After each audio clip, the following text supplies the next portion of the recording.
The 5 permanent members of the United Nations Security Council have held an initial meeting to discuss a draft resolution on Syria, and they're due to resume negotiations later this morning. The resolution aims to formalise an agreement reached by the US and Russia on dismantling Syria's chemical weapons. Nabila Ramdani is a journalist, Middle East commentator. Good morning. Good morning. And the timetable here is pretty tight, isn't it? Well, yes, indeed. On Saturday, the US and indeed Russia announced that an agreement over Syria, effectively asking Syria to hand over a full list of its stockpile within a week and destroy its chemical weapons by mid-2014. Well, needless to say that these are very unrealistic and indeed idealistic deadlines. And it also means that the international community will have to rely on Assad being compliant, which is, far from a guarantee. And of course, there's no agreement so far on the UN resolution to create a binding commitment for the regime to give up its chemical weapons.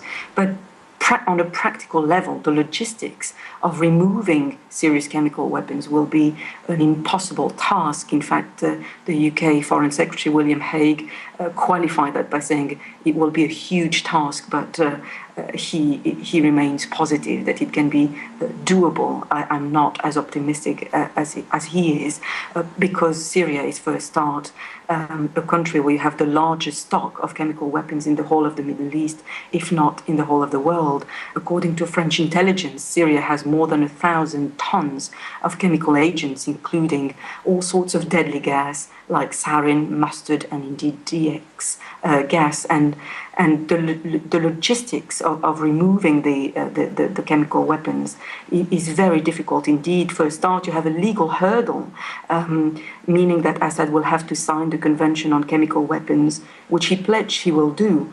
But the biggest difficulty of all will be to locate the chemical weapons. It would need the UN to identify which and indeed what quantities were stored in which location. And, what people seem to forget is that we're dealing with, a country which is in the midst of a very vicious and indeed barbaric civil war where killing is going on a daily basis. So it's a very difficult task in the best of times, in time of peace, to deal with and indeed investigate chemical weapons, let alone during a civil war.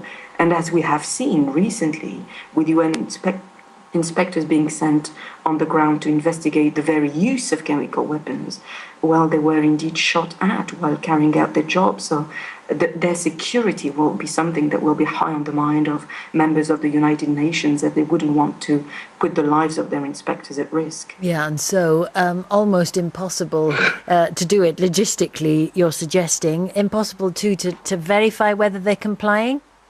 Well, absolutely, because it means that the international community will have to take Assad's words for it. And remember, Gaddafi pledged he would give up his chemical weapons as well, and his weapons of mass destruction. And it turned out that in the wake of the recent conflict, the international community found out that he actually had quite a massive stockpile of chemical weapons, and he didn't, as he pledged he would do, destroy his weapons.